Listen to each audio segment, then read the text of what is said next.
नमस्कार। आज चर्चा कबीर की। कबीर 15वीं सदी के एक महान योद्धा, तलवार का नहीं विचार का। और इसलिए तो कहा जाता है कि तलवार से अधिक शक्ति विचार में है, कलम में है। और इसलिए तो सुकरात के शरीर मर जाने पर भी उनका विचार जिंदा है। अगर कबीर विचार की जगह तलवार के योद्धा होते तो शायद उनके विचारों को स्कूलों से लेकर विश्वविद्यालयों तक इस कदर नहीं पढ़ाया जाता। उनकी एक एक वाणी, एक एक साखी, एक एक दोहे आज 500 साल गुजर जाने के बाद भी उतना ही प्रासंगिक है जितना उस समय था। यह किसी कवि के कालजयी होने का बेमिसाल नमूना है। वैसे तो कबीर अपने आप को निरक्षर बताते हुए कहते हैं, मसी कागद छुयो नहीं, कलम गहो नहीं हाथ। यहाँ मसी का अर्थ स्याही और कागज का अर्थ होता है कागज या पेपर। तो स्याही और पेपर कभी छुआ नहीं और कलम गहो नहीं हाथ से मतलब है कलम कभी मेरे हाथ आया नहीं। ऐसे निरक्षर व्यक्ति इतने पते की बात कर गए जिसे 500 सालों में उनकी एक भी बात काटने वाला, गलत साबित करने वाला पैदा नहीं हुआ। और जब उन्होंने कुछ गलत कहा ही नहीं तो कोई गलत साबित कैसे कर देगा। ऐसे महापुरुष को मेरा सत सत नमन। अगर निरक्षर होकर इतनी पते की बात पता होता हो, इतनी निडरता और निर्भयता से समाज में व्याप्त कुरीतियों और पाखंड का पर्दाफाश करने की साहस मिलती हो, तो मैं अपनी सारी डिग्रियां आग के हवाले करना पसंद करूंगा। अभी तो आलम यह है कि इस लोकतंत्र में भी समाज में व्याप्त कुरीतियों और पाखंड के खिलाफ आवाज उठाने की साहस बड़े डिग्रीधारी में नहीं है। तो जरा सोचिए, उस राजतंत्र में कबीर के पास वैसी शक्ति कहाँ से आई। वह शक्ति कबीर के पास भारतीय संस्कृति और संत परंपरा से आई। कबीर गृहस्थ होते हुए भी एक सच्चा संत थे, गहरा दार्शनिक, महान चिंतक, विचारक और एक सशक्त समाज सुधारक थे। कबीर का मस्त मौलापन और फक्कड़पन ही सच्चे अर्थों में कबीर को कबीर बनाता है। कबीर का जन्म के विषय में विद्वानों में मतभेद है। यह मतभेद इस कारण भी है कि एक तो आज की तरह उस समय बर्थडे का चलन नहीं था और दूसरा उस समय विद्वान, कवि, दार्शनिक आत्म परिचय और आत्म प्रशंसा से दूर रहते थे। फिर भी सर्वसम्मति यही है कि कबीर का जन्म 1398 ईस्वी में काशी, जो आज का बनारस या वाराणसी के आसपास हुआ था। मान्यता यह भी है कि कबीर का जन्म एक विधवा ब्राह्मणी के गर्भ से हुआ था। उसे विधवा ब्राह्मणी ने लोक लाज से बचने के लिए लहरतारा नामक तालाब के पास उस बच्चे को छोड़ आती है। उसी रास्ते से नीरू और नीमा नामक एक जुलाहे दंपत्ति जो निसंतान हैं गुजर रहे होते हैं। बच्चा के रोने की आवाज़ सुनाई देती है। दोनों सहमे हुए और करीब जाते हैं। नवजात शिशु को लावारिस पड़ा देखकर आश्चर्य, कौतूहल और खुशी से झूम उठते हैं। घर लाकर बच्चा को अपनी संतान की तरह पालन पोषण करते हैं। वही बच्चा आगे चलकर कबीर के नाम से विख्यात होता है। माँ पिताजी बुनकर का काम करते थे, तो कपड़ा बुनने का काम विरासत से सीखने को मिल गया। आगे चलकर शादी भी हुई।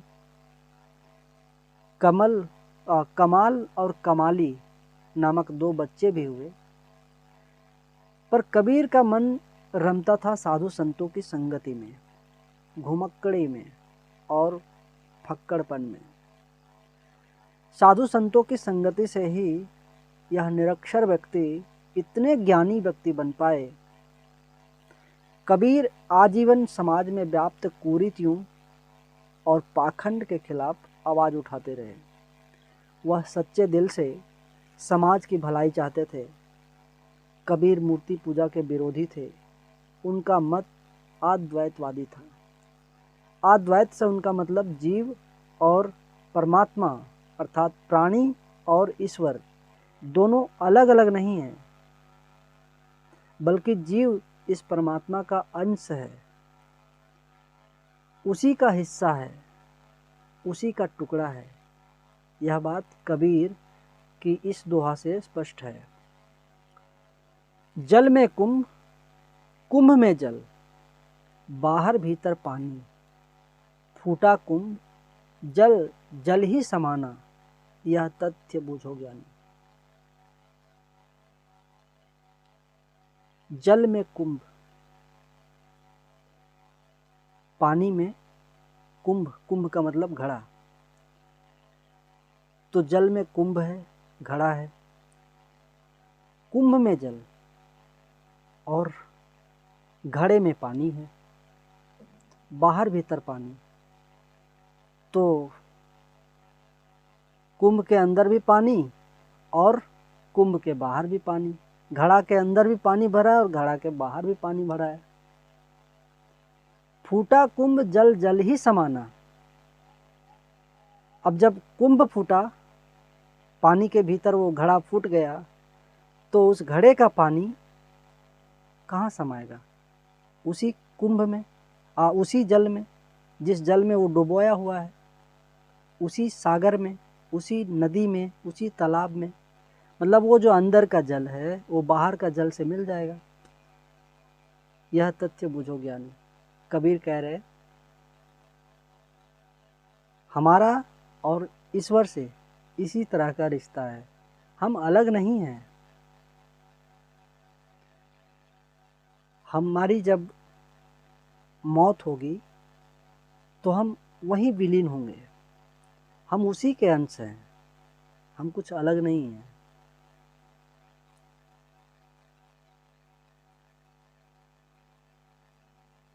तो इस तरह जीव ईश्वर से अलग कैसे हुआ? और वह परम पिता परमेश्वर सर्वशक्तिमान एक ही है। ऐसा नहीं है कि हिंदू के लिए राम अलग है, मुसलमान के लिए रहीम अलग है, ईसाई के लिए गॉड अलग है। ऐसा कुछ नहीं है। सबका मालिक एक है और वह सर्वशक्तिमान यत्र तत्र सर्वत्र विराजमान है। कबीर के अनुसार ईश्वर की भक्ति के लिए अलग अलग धर्म के लोगों को अलग अलग धार्मिक स्थलों में जाने की जरूरत नहीं है, अलग अलग विधि विधान की जरूरत नहीं है। कबीर के अनुसार ईश्वर का वास जैव अजैव सारे पदार्थ में है और सब जगह है। ईश्वर का वास इंसान में, चींटी में, हाथी में, पानी में, पेड़ पौधों में, हवा में, धूप में, यहाँ तक कि खुद में भी है। कबीर कहते हैं इंसान को जरूरत है सच्चे मन से ईश्वर को याद करने की। उनकी इस बात को इन दोहों में स्पष्ट करते हैं। मोको कहाँ ढूंढो बंदे, मैं तो तेरे पास में, ना मैं देवल ना मैं मस्जिद, ना काबा कैलाश में, खोजी ही तो तुरते मिला पल भर की तलाश में। कहे कबीर सुनो भाई साधो, सब सांसों के सांस में। कि मुझे कहाँ ढूंढते फिर रहे हो भाई, मैं किसी खास देव स्थल में नहीं हूँ, मैं तो तेरे पास में हूँ। मैं मंदिर में ही, मस्जिद में ही, गुरुद्वारे में ही, चर्च में ही नहीं हूँ। यत्र तत्र सर्वत्र हूँ। ना मैं देवल, ना मैं मंदिर में हूँ, ना मैं मस्जिद में हूँ, न काबा कैलाश पर हूँ, कैलाश पर्वत जो शंकर भगवान का निवास स्थल कहा जाता है। खोजी ही तो तुरतु मिलो पल भर की तलाश में। सच्चे मन से खोजो तो मैं हमेशा तेरे साथ हूँ, तेरे सांस में हूँ।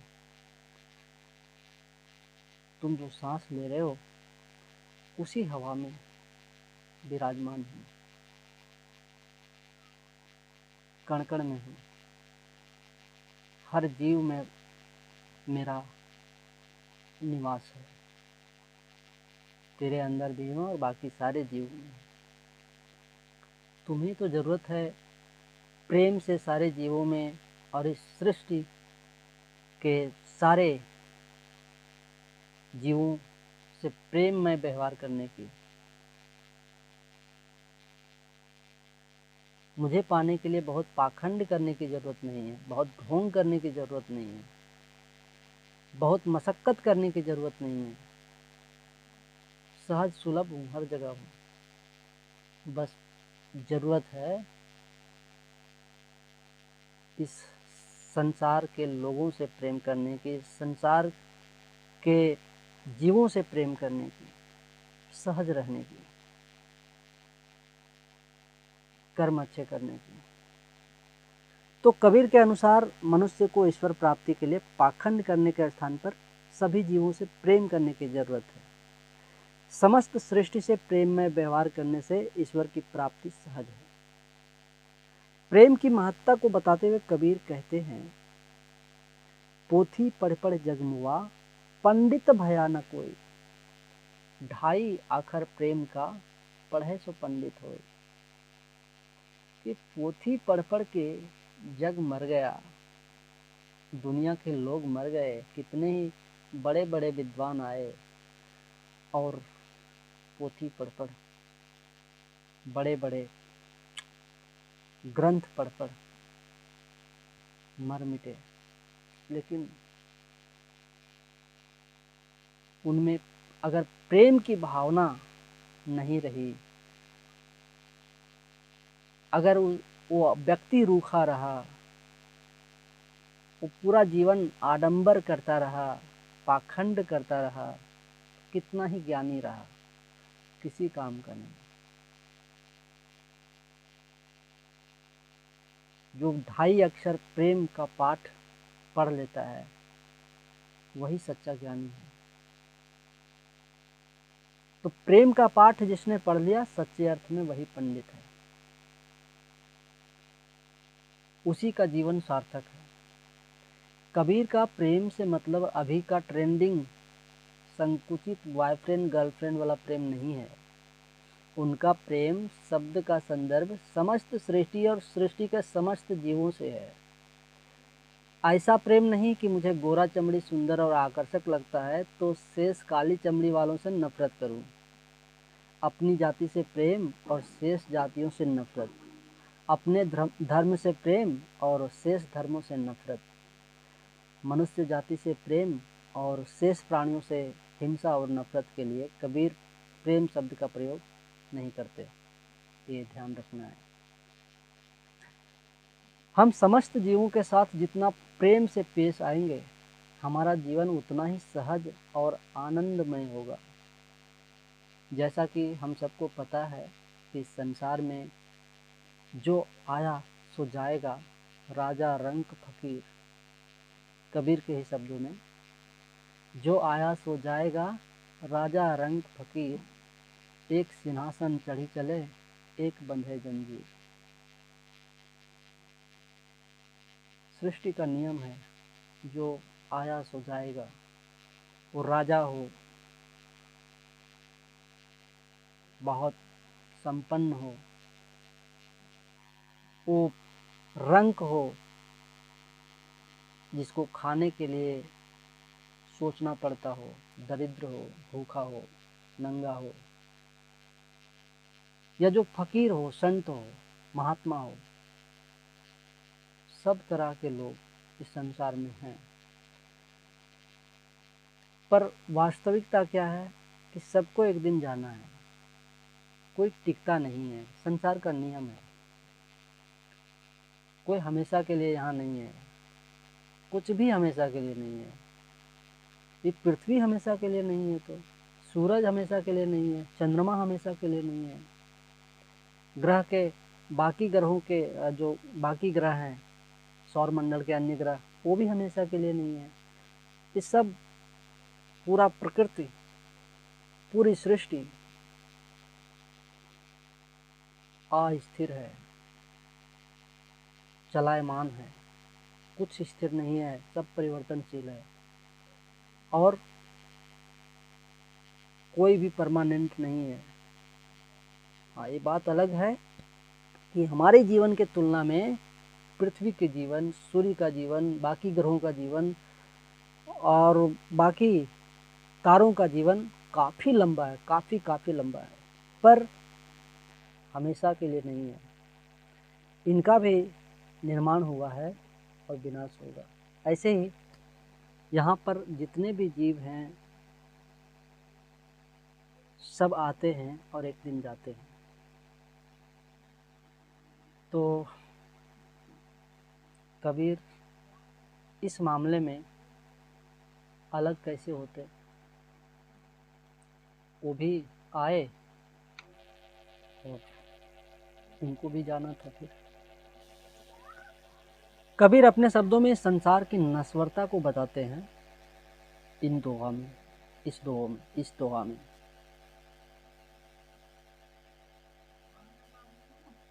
तो स्वयं कबीर इस हकीकत से अलग कैसे हो सकते हैं? जैसे कि मैं पहले ही बता चुका हूँ कि कबीर जीवन पर्यंत समाज में व्याप्त कुरीतियों और पाखंड के खिलाफ लड़ते रहे। हिंदू धार्मिक मान्यता के अनुसार कहा जाता है कि काशी के आसपास मरने से इंसान को वैकुंठ की प्राप्ति होती है, वहीं मगहर में मरने से नरक मिलता है।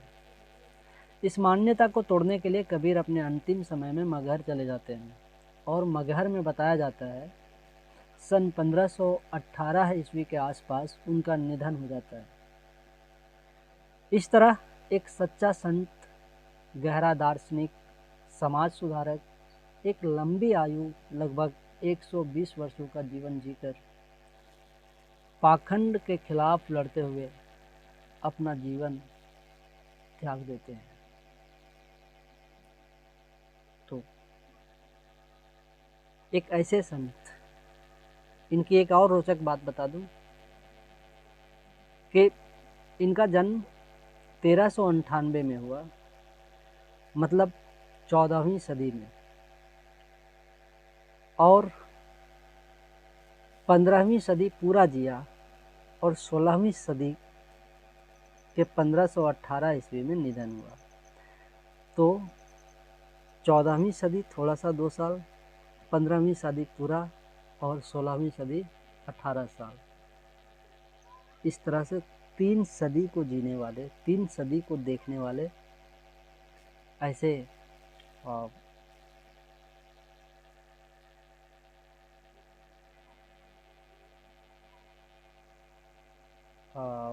क्या कहा जाए इसके लिए, अन्य से थोड़ा भिन्न होता है कि 3 सदी देखना किसी संत के लिए, किसी कवि के लिए बहुत बड़ी बात है, किसी व्यक्ति के लिए बहुत बड़ी बात है। तो चलिए, आशा करता हूँ कि आपको कबीर के जीवन के बारे में और उनकी गहरे दार्शनिक जो विचार है उसके बारे में, समाज के बारे में वो क्या सोचते थे, किस तरह का नज़रिया था उनका, उसके बारे में आपको जानने के कुछ संकेत इसमें मिले होंगे इस वीडियो के माध्यम से, और इसी माध्यम से कबीर की दोहों को आप भली भांति समझ पाएंगे। इसी आशा के साथ इस वीडियो को यहीं समाप्त करता हूँ। धन्यवाद।